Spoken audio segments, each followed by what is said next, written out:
নমস্কার বন্ধুরা।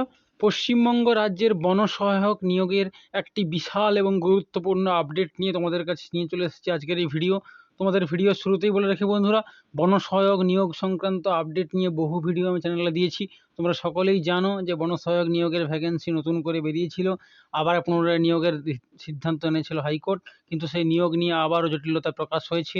নিয়োগ সিদ্ধান্ত বাতিল হয়েছে বলে আপডেট কিন্তু উঠে এসেছে। হ্যাঁ বন্ধুরা, তোমাদের জানিয়ে রাখি গুরুত্বপূর্ণ আপডেট। যারা বহু পরীক্ষার্থী বা বহু প্রার্থী যারা অলরেডি বনসহায়ক পদে আবেদন করেছিলে, তাদের জন্য কিন্তু এটা খুবই ভালো সংবাদ নয়, কারণ এই নিয়োগ সংক্রান্ত সিদ্ধান্ত কিন্তু আবারও বাতিল হতে পারে। কি সেই আপডেট, কেন বাতিল হতে পারে বা কিভাবে এই সিদ্ধান্ত নেওয়া হলো, সেই সংক্রান্ত আপডেট তোমাদেরকে স্টেপ বাই স্টেপ শেয়ার করে দেবো। স্কিপ না করে লাস্ট অবধি দেখো। আর এমডিওটি যদি নতুন হতো চ্যানেলটাকে অবশ্যই সাবস্ক্রাইব করে নিও, পরবর্তীকালে গুরুত্বপূর্ণ সরকারি বেসরকারি চাকরির রেগুলার আপডেট পেয়ে যাওয়ার জন্য। তো বন্ধুরা, বেশি দেরি না করে সেই আপডেটের দিকে যাওয়া যাক। তোমাদের সামনে সেই স্বনামধন্য পত্রিকার প্রতিবেদন শো করছে, যেখানে কিন্তু কলকাতা হাইকোর্টের এই সিদ্ধান্ত দেওয়া হয়েছে।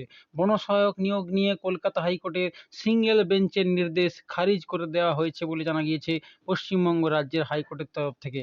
আগের নির্দেশ খারিজ করেছে ডিভিশন বেঞ্চ। 2020 সালে গোটা রাজ্যে 1878 জন বনসহায়ক নিয়োগ হয়েছিল। সেই নিয়োগে ভুরি ভুরি দুর্নীতির অভিযোগ উঠেছে।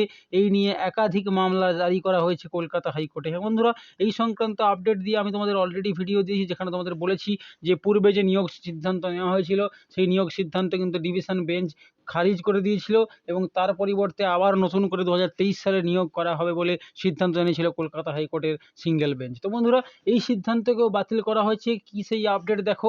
সিঙ্গেল বেঞ্চের নতুন করে নিয়োগের নির্দেশ দেওয়া হয়েছিল। নিয়োগের জন্য আবেদন করেন বহু চাকরি প্রার্থী, সেই নির্দেশ খারিজ হয়ে গিয়েছে বলে আপডেট। রাজ্যে বনসহায়ক পদে নিয়োগ প্রক্রিয়া নতুনভাবে শুরুর যে নির্দেশ দিয়েছিল কলকাতা হাইকোর্টের একক বিচারপতির বেঞ্চ, তা খারিজ করেছে বিচারপতি তপব্রত চক্রবর্তী ও বিচারপতি VM ভেলুমণির ডিভিশন বেঞ্চ। কারা বাতিল করেছে দেখে নাও বন্ধুরা। বিচারপতি তপব্রত চক্রবর্তী ও VM ভেলুমণির ডিভিশন বেঞ্চ কিন্তু বাতিল করে দিয়েছে বনসহায়ক নিয়োগের সিদ্ধান্ত। তো বন্ধুরা, এই নিয়োগ নিয়ে ডিভিশন বেঞ্চের পর্যবেক্ষণ দুর্নীতি বা বঞ্চনার অভিযোগ ওঠেনি। রাজ্য যে পদ্ধতিতে নিয়োগ করেছে তা আইন সিদ্ধ। 2020 সালে রাজ্যে 1878 জন বনসহায়কের নিয়োগ হয়েছিল, তার বৈধতা নিয়ে মামলা করা হয়, কিন্তু সেই নিয়োগ সংক্রান্ত মামলার সমাধান হতে না হতেই আবার যে পুনরায় নিয়োগ সিদ্ধান্ত দেওয়া হয়েছিল, সেই সিদ্ধান্ত কিন্তু বাতিল করেছে বা খারিজ করেছে বিচারপতিদের ডিভিশন বেঞ্চ। যার মাধ্যমে কিন্তু তোমাদের যারা চাকরি প্রার্থী আবেদন করেছিল তাদের জন্য কিন্তু খুবই খারাপ ব্যাপার এটা, কারণ অনেকে বহু কষ্ট করে আবেদন করেছিলে এবং এই নিয়োগ নিয়ে কিন্তু বহু জল ঘোলা হচ্ছে ধীরে ধীরে। এখানে কিন্তু তোমরা দেখতে পাচ্ছ যে বহু দুবার তিনবার ধরে নিয়োগ হচ্ছে, আবার বাতিল হচ্ছে। তো এই সিদ্ধান্ত কিন্তু চাকরি প্রার্থীদের জন্য মোটেই ভালো নয়।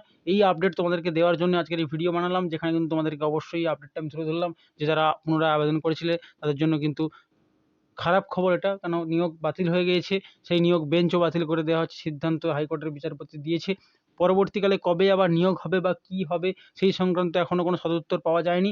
যখনই কোনো আপডেট আমি পাবো তোমাদেরকে অবশ্যই আমি আপডেট দেবো। তোমরা অফিসিয়াল ওয়েবসাইটটাও ভিজিট করতে পারো সমস্ত ইনফরমেশনের জন্য। আর আজকের এই ভিডিও যদি তোমাদের কাছে ইনফরমেটিভ মনে হয়, যদি গুরুত্বপূর্ণ মনে হয়, তাহলে অবশ্যই ভিডিওটাকে একটা লাইক করে দিও এবং বন্ধুদের মধ্যে শেয়ার করে জানিয়ে দিও, কারণ অনেকে এখানে আবেদন করেছে, অনেকে জানে না হয়তো। সবাইকে জানিয়ে দিও শেয়ার করে। আর ভিডিওটি যদি নতুন হও চ্যানেলটাকে অবশ্যই সাবস্ক্রাইব করে নিও, কারণ এরকম ধরনের আপডেট কিন্তু প্রতিনিয়ত তোমরা আমাদের চ্যানেল থেকে আরও চাকরি সংক্রান্ত আপডেটও পেতে পারবে। আজকের ভিডিও পর্যন্তই বন্ধুরা, দেখা হচ্ছে আবারও কোনো গুরুত্বপূর্ণ চাকরি সংক্রান্ত ইনফরমেশন নিয়ে। ততক্ষণ তোমরা ভালো থেকো, সুস্থ থেকো। Thank you.